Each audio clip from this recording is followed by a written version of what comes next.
ਉਹ ਰਾਹੁਲ ਗਾਂਧੀ ਜਿਹੜਾ ਇਟਲੀ ਦਾ ਚਸ਼ਮਾ ਲਾ ਕੇ ਵਿਦੇਸ਼ੀ ਟੂਲ ਕਿਟ ਦੇ ਤਹਿਤ ਦੇਸ਼ ਨੂੰ ਬਦਨਾਮ ਕਰਨ ਦਾ ਕੰਮ ਕਰ ਰਿਹਾ ਹੈ।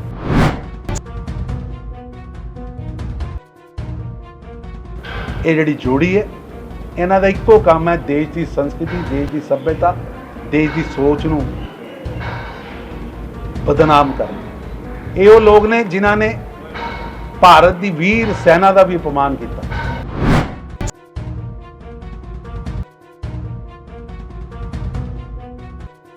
इटली का चश्मा लगाकर विदेशी टूल किट के माध्यम से भारत को बदनाम करने वाले, देश की धरती हो या विदेश की धरती हो, भारत के बारे में, भारत की संस्कृति के बारे में, भारत की सभ्यता के बारे में अपशब्द कहने वाले राहुल गांधी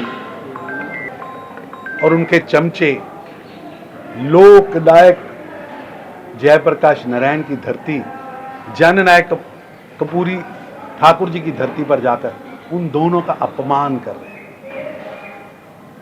भारत रत्न कपूरी ठाकुर जी को जनता ने जननायक की उपाधि उनके गरीबों के लिए किए गए कार्यों पर दी थी, गरीबों के प्रति उनकी सोच के कारण दी थी। अब नेहरू गांधी खानदान उसे हथियाने की कोशिश कर रहा है। जनता बार बार गांधी नेहरू परिवार के युवराज व जंगल राज के युवराज दोनों ने ठुकरा चुकी है और ठुकराए हुए हताशा, निराशा और कुंठित मानसिकता नाल काम करने वाले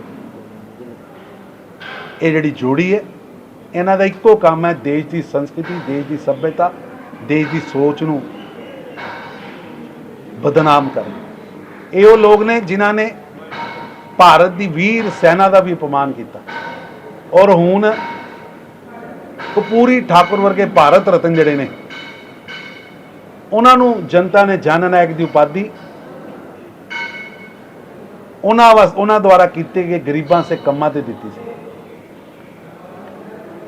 राहुल गांधी सहित इंडी गठबंधन के नेता वो जननायक की उपाधि राहुल गांधी नूं दे रहे। वो राहुल गांधी जिहड़ा इटली का चश्मा ला के विदेशी टूल किट के तहत देश ਨੂੰ बदनाम करने का काम कर रहा है। देश कभी भी अपने महापुरुष भारत रत्न कपूरी ठाकुर जी का अपमान नहीं सहेगा।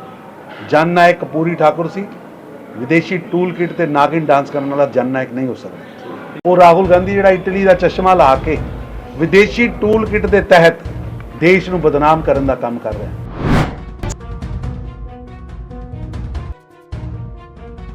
ये जिहड़ी जोड़ी है, इन्हां दा इक्को काम है देश की संस्कृति, देश की सभ्यता, देश की सोच नूं बदनाम करना। ये वो लोग ने जिन्हां ने भारत की वीर सेना का भी अपमान किया।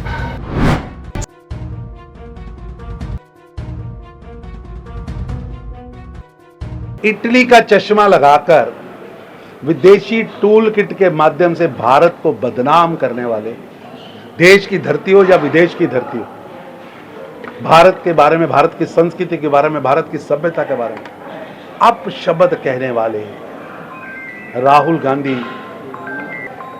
और उनके चमचे लोकनायक जयप्रकाश नारायण की धरती, जननायक कपूरी ठाकुर जी की धरती पर जाकर उन दोनों का अपमान कर रहे हैं।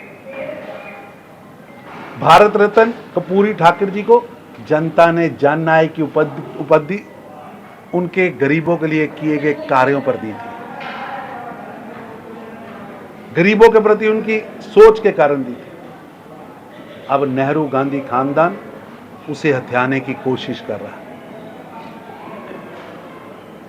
जनता बार बार गांधी नेहरू परिवार के युवराज व जंगल राज के युवराज दोनों ने ठुकरा चुकी है और ठुकराए हुए हताशा, निराशा और कुंठित मानसिकता नाल काम करने वाले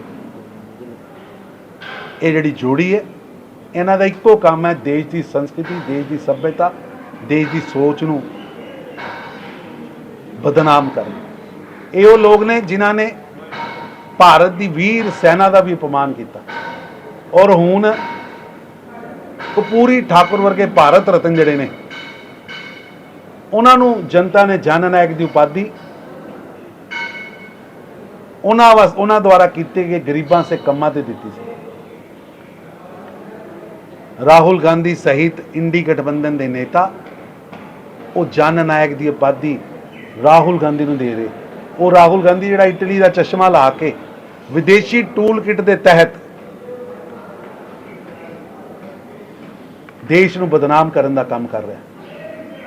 ਦੇਸ਼ ਕਦੀ ਵੀ ਆਪਣੇ ਮਹਾਪੁਰਸ਼ ਭਾਰਤ ਰਤਨ